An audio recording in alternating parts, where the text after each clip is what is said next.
Hello and welcome to Flying Bobbins. I'm Liz and today I am going to talk you through how to make this really cute kids tote bag.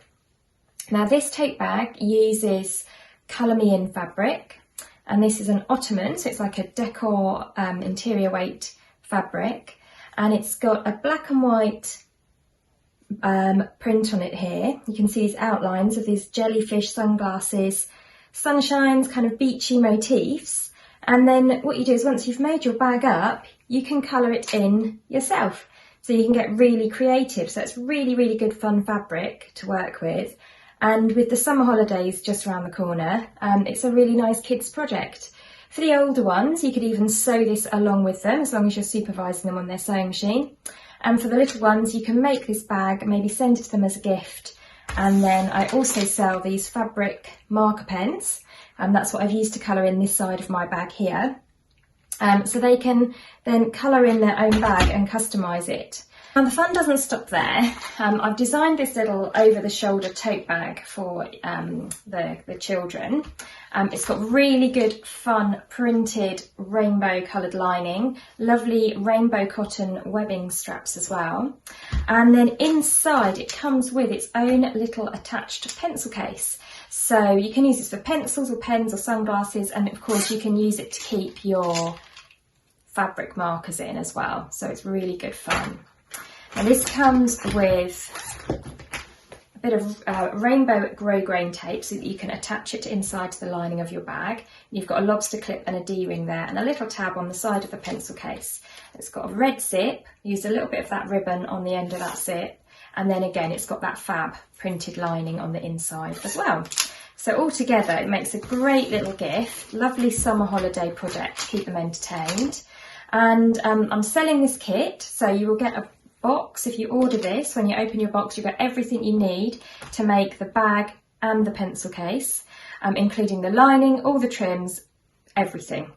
Now, the pens I'm going to sell separately, simply because you might want to buy 3 bags of these for siblings and then they can share the pens.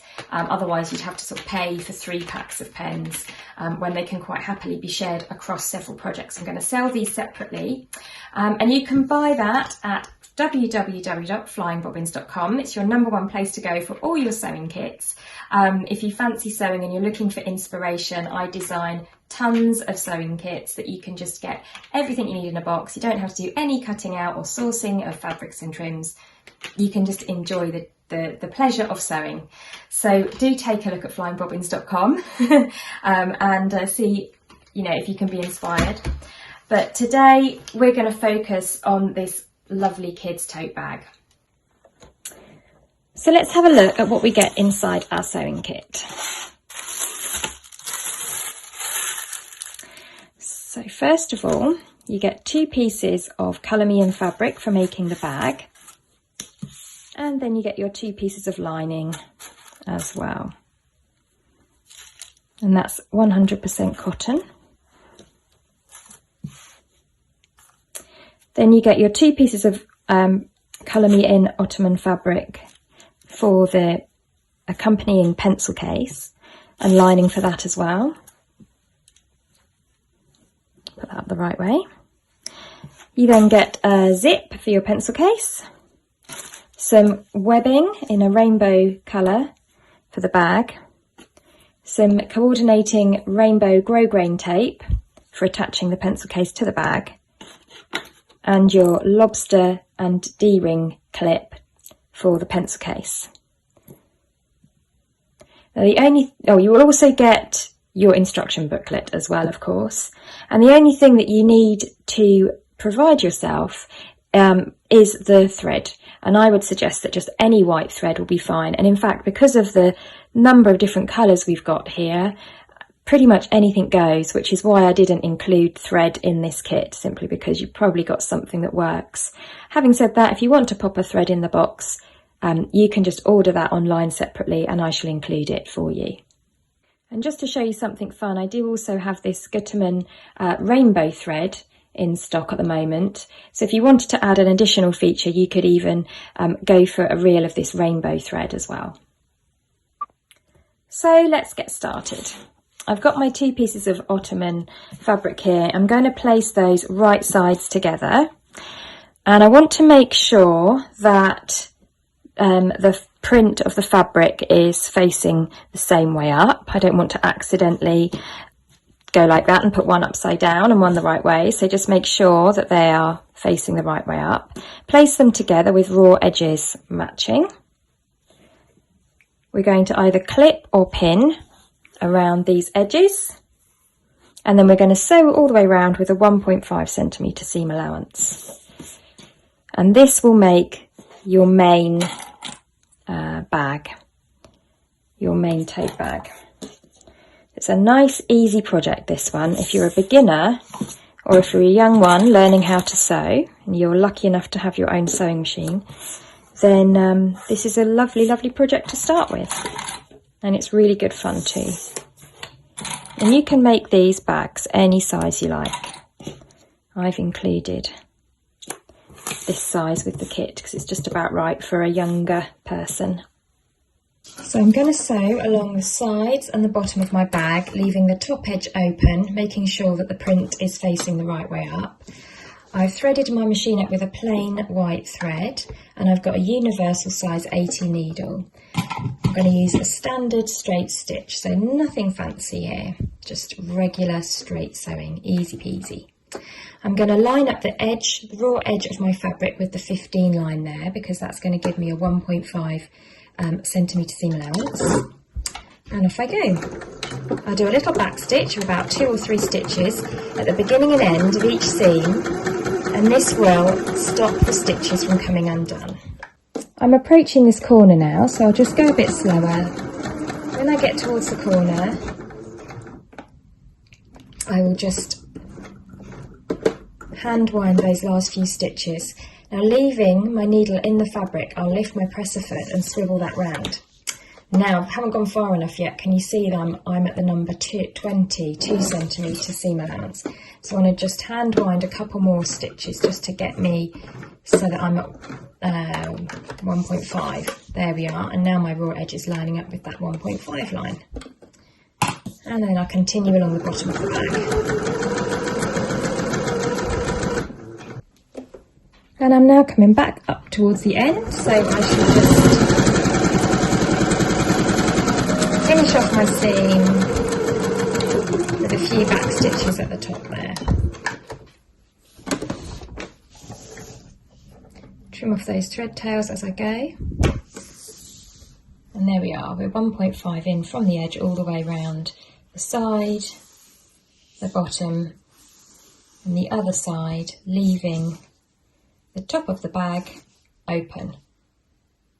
So the next thing that we're going to do is to create our boxed out corners. So you're going to need a ruler and a fabric marker pen or a pencil.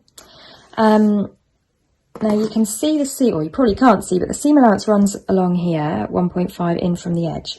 What we want to do is we want to draw a square 3 centimetres by 3 centimetres in from that seam, or because you've got 1.5, it'd be 4.5 by 4.5.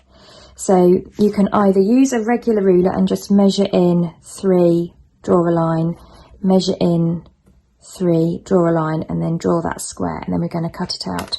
Or if you've got a quilter's ruler, you can do it with your quilter's ruler. It's just a bit quicker, but that's fine if you're just using a normal ruler. So as you can see, I've got my 3 centimetre by 3 centimetre square there, and then I've got 1.5 centimetre seam allowance there and 1.5 centimetre seam allowance there. So altogether that makes a 4.5 by 4.5 centimetre square, and I want to draw that at the bottom of both my corners. And this is just how we do this boxed out corner. This is the same technique if you're making a little makeup bag with boxed out corners, or any kind of tote bag with boxed out corners. This is how we create that bit of volume at the base of the bag section here that we're doing, that gives you that bag base. If you look at your bags that you have at home, you probably find a lot of bags have that construction. So then we're going to take our scissors and all that beautiful stitching we've just done, we're going to chop it. So just cut out that square there. There we go. So you should end up with a 4.5 by 4.5 centimetre square, which you've cut out from there. Same on the other side.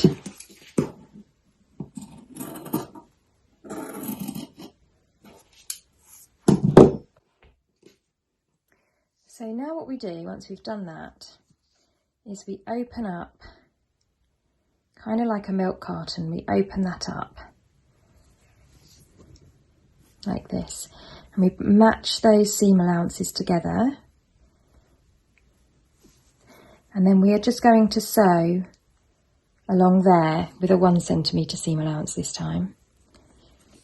So we can just put a wonder clip or a pin there to hold that in place. And we repeat the same process on both of the corners. So just to show you that again, there's my square that I've cut out. If I kind of open that up, then it will naturally sit flat like so.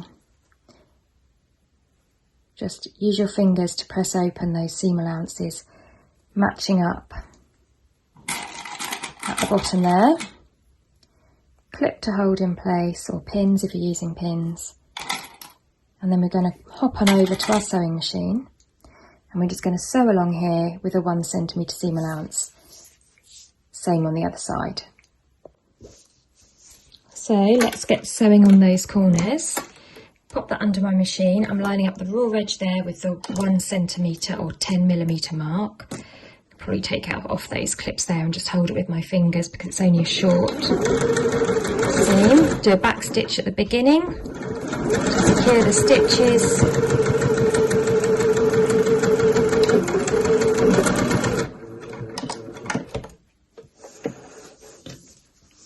There you go.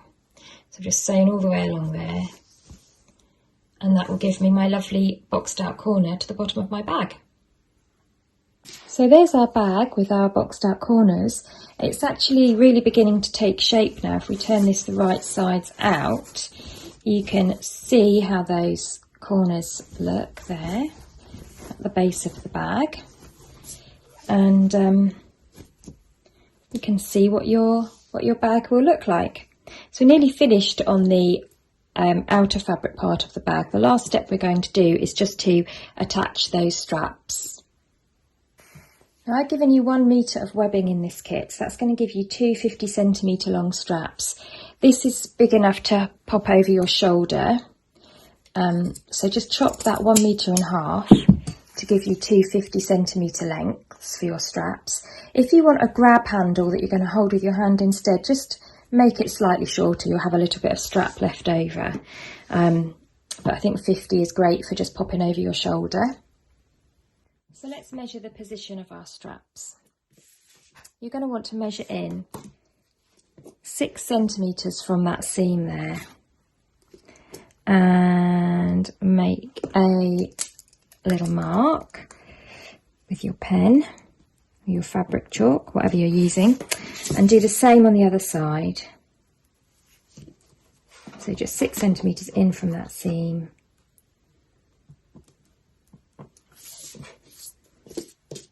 Repeat on the other side.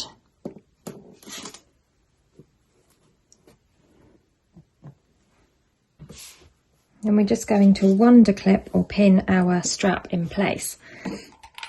So what you should do is you should measure up the raw edge of your strap with the top edge of your bag, and you should be looking at the right side of your bag, and you should put right sides together. So this webbing strap sort of has a wrong side and a right side from the weave of that rainbow stripe. So you want right sides together, and you want 6 centimetres in from the edge to be where your strap is beginning, and then you need to fold it like so and then clip it onto the other side. Now it's really important when you do this that your handle sits flat like this. So you should have a mirror image on both of these corners. What you don't want is that, because that way you will have a twist in your handle. You want your handle to sit nice and flat like that. And once you've done the one side there, you're going to flip your bag over and repeat exactly the same process on the other side. So the edge of your strap matching up with that 6 centimetre line, right sides together, fold it round, clip it on that side there, and you can see now that if I flip that up, you can see that I've got my handle, both handles where I want them to be. So you can take your free arm off your sewing machine if you like, and then you're going to just feed your bag onto your sewing machine, and then just in from the edge we just want to sew those handles in place. So I'm just going to go forward and then back again. That's roughly about 1 centimetre in from the edge, just to secure that handle in place for later, and that's going to be sandwiched with the lining as well. So that's the outer of our bag pretty much done. We're going to set that aside just for a moment and concentrate on the lining. So the first thing to do, the lining is pretty much the same construction as the outer, but we need to think about our little grosgrain tab which attaches to our pencil case. So if you take your piece of grosgrain, we want to reserve by 8 centimetres for the pencil case itself. So chop off an 8 centimetre length.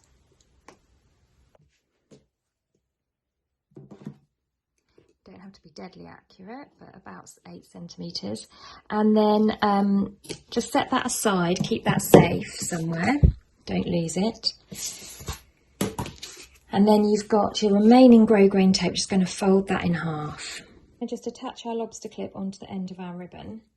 So fold your ribbon in half, making sure that those raw edges are matching. So you've got it in half.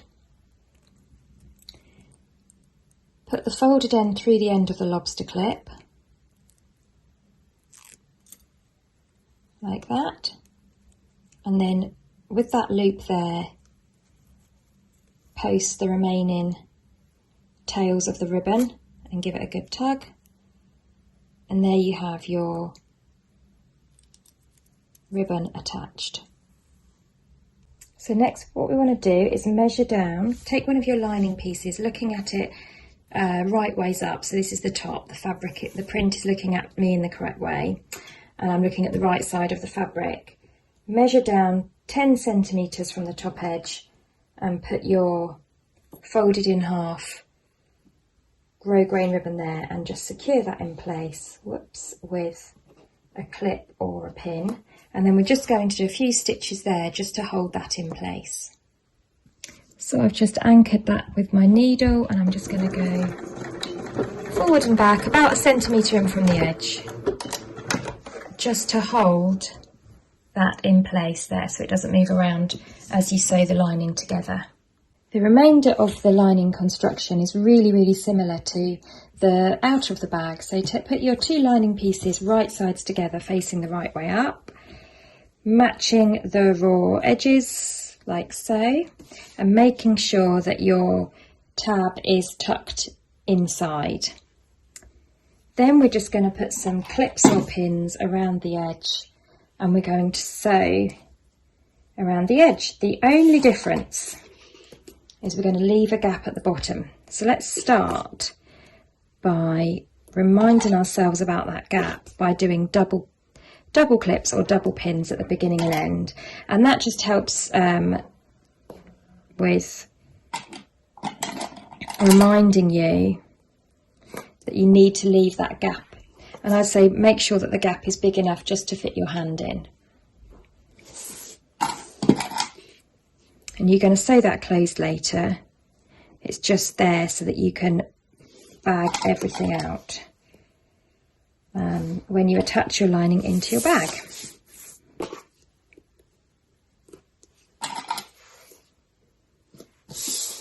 There we go. So we're going to start at the top. We're going to come down here. We're going to pivot at the corner, and we're going to come here, and then we're going to stop. We're going to do a back stitch. Then we're going to start here again with a back stitch, come to the corner, come all the way to the top and finish with a back stitch. So it will be essentially the same but with a gap in the bottom. So you want to line those raw edges up with the 1.5 centimetre mark, and we're just going to start with a back stitch and then sew all the way along. Now you need to make sure that whatever you do on your outer is the same as what you do on your lining. So it's really important to try and be accurate with those seam allowances, and this will help when you want to attach your lining into your bag, because you want them to be the same size, especially around the opening at the top. Coming towards the corner now, so just like before, I'll slow down as I approach the corner, and then with my needle in my fabric I'll lift my foot and swivel round, and then I'll continue. And I just need to remember that I'm going to stop at that point and do a back stitch.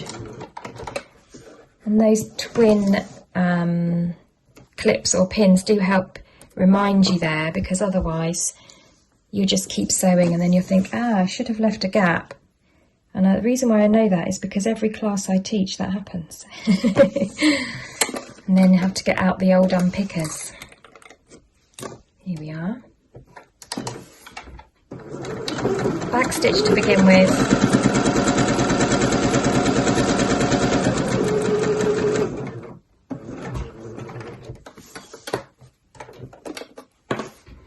And all the way back up to the top again.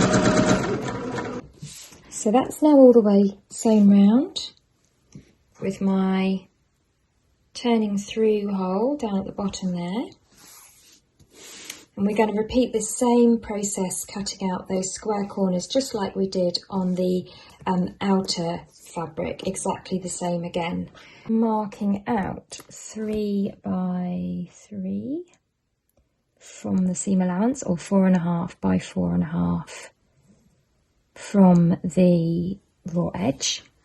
Just opening up, whoops, that corner. I need longer fingernails, I cut them at the weekend. There we are, opening that corner out, flattening those seam allowances and creating the boxed corner for your lining in exactly the same fashion as you did for the main fabric.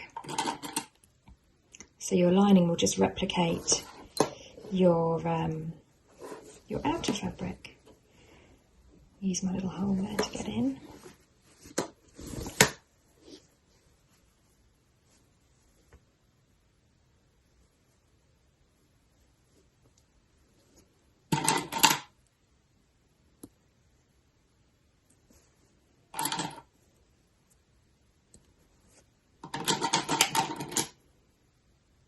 And again, we're just going to sew along with a 1 centimetre seam allowance on those bottom corners.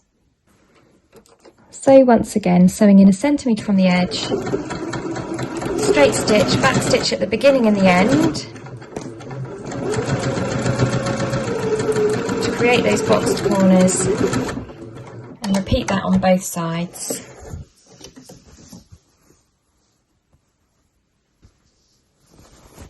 So when you turn that through, you can see your lobster clippers caught in there, and you've got your nice boxed out corners,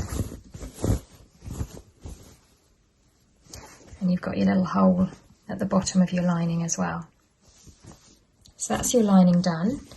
All that's left for this bag is to attach the lining to the outer. So you've got your lining and your outer constructed. Now you're going to put the two together. So what we're going to do is we're going to leave your outer facing right sides out, and we're going to take your lining and put that back to being inside out.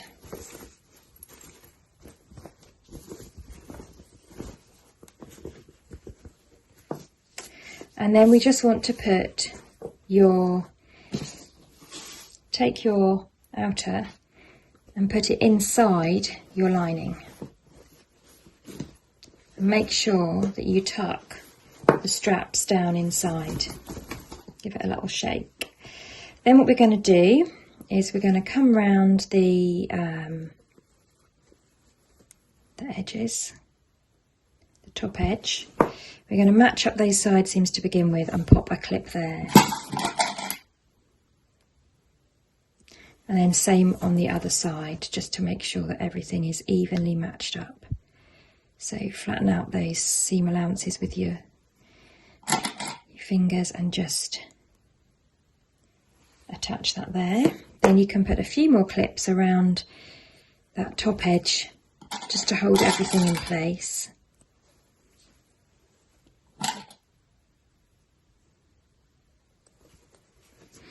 And incidentally, if you wanted to, you could, before doing this stage, just pop this over the end of your ironing board and press those seams open and flat on the lining and the outer before attaching the two together. Ironing your seams always does give everything a nice crisp finish, so if you wanted to, you could quickly go and get your ironing board set up and just do that as well. Put in a few more clips there. There we go. So I can see that my lining and my outer are nice and evenly matched, and I've just pinned the two together all the way around that top edge.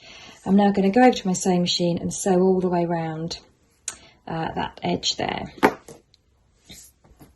If you find when you're making your one that this doesn't fit, maybe the lining is bigger than the outer, or the outer is bigger than the lining, and you've got a pleat or a tuck somewhere, it's probably just that your seam allowances weren't 100% accurate in one place.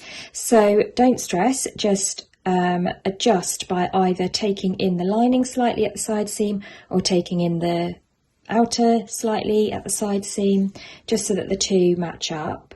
What you don't want is to have a wrinkle or a pleat around the top edge of your bag, so better to just, if it's a very small amount, just adjust through the side seams so that they match up. So what I'd suggest to do for this is to take off the free arm from your machine, and then you can just post your bag onto the end like this. That way you can happily just get around. It's nice and easy to sew. Excuse me, just adjusting my camera there. Okay, so I'm going to match up my raw edges with the 15, the 1.5 centimetre or 5/8 of an inch. I'm going to do a little back stitch to start with. It doesn't really matter where you start and finish, it's all going to be concealed within. And slowly and carefully, I shall just come around that top edge of my bag and make sure that my seams are pressed open and flat and that they're matching up. Whoops, that one's got folded back. Get in there. There we are, that's better. So I'm just coming back round to the beginning again. And do a little back stitch. There we go. So you've gone all the way around that top edge there. And now for the exciting part. We've got our bag, we can now turn it right sides out through this hole in the bottom. So this really is the moment of truth and the nice part of seeing your creation come to life. So just carefully pull that through the bottom there. Turning everything through.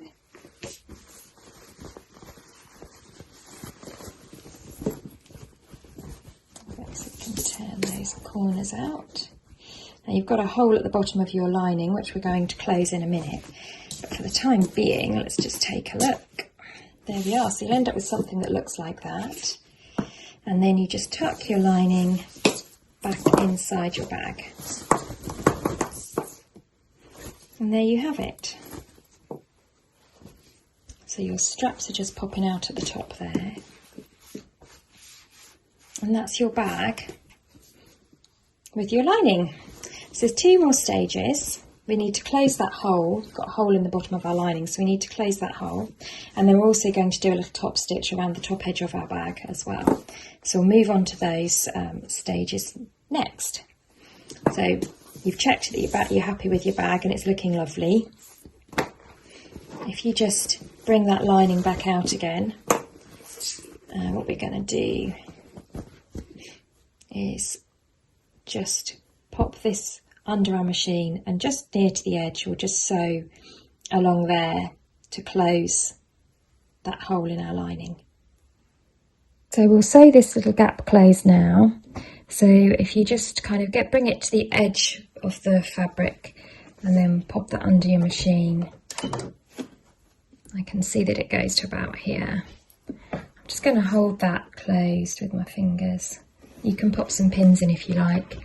And just right along that edge, it's on the inside of your bag so no one's going to see it. You're just going to sew that gap closed.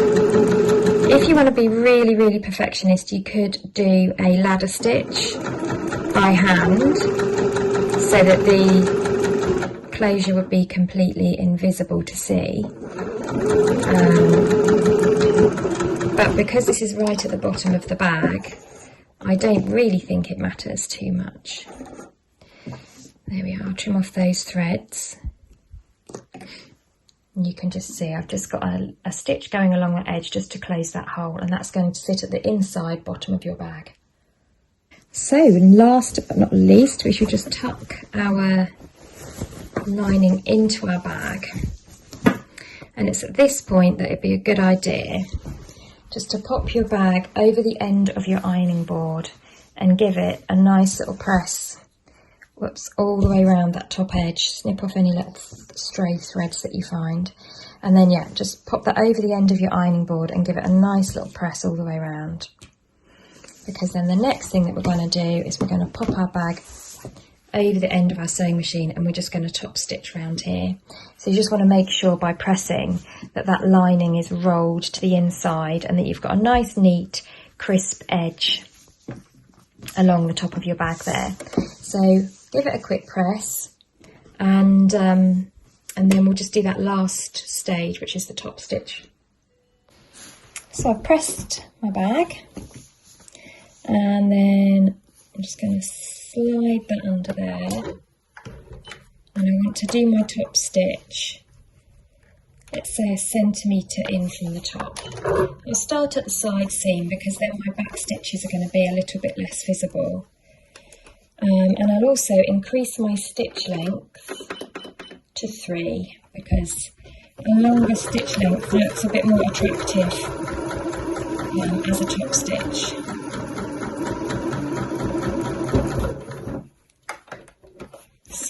So this will help to reinforce that top edge but also keep the lining tucked inside. So I'm just going to travel around that top edge now, making sure everything underneath is sitting nice and flat, and that I'm putting that folded top edge, like that seam there, is just lining up with the 1 centimetre line on my needle plate. See that lining peeping up there a little. Just fold it with it.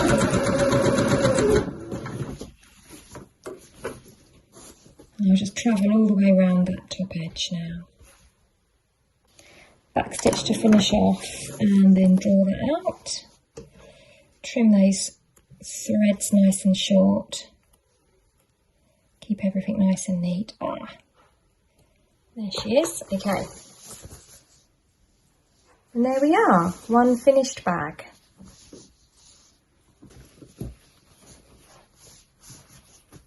Cute little handles, pretty lining, and we've got our lobster clip ready to attach to our little pencil case that's going to live inside. So in the next video I'm going to show you how to make the accompanying pencil case.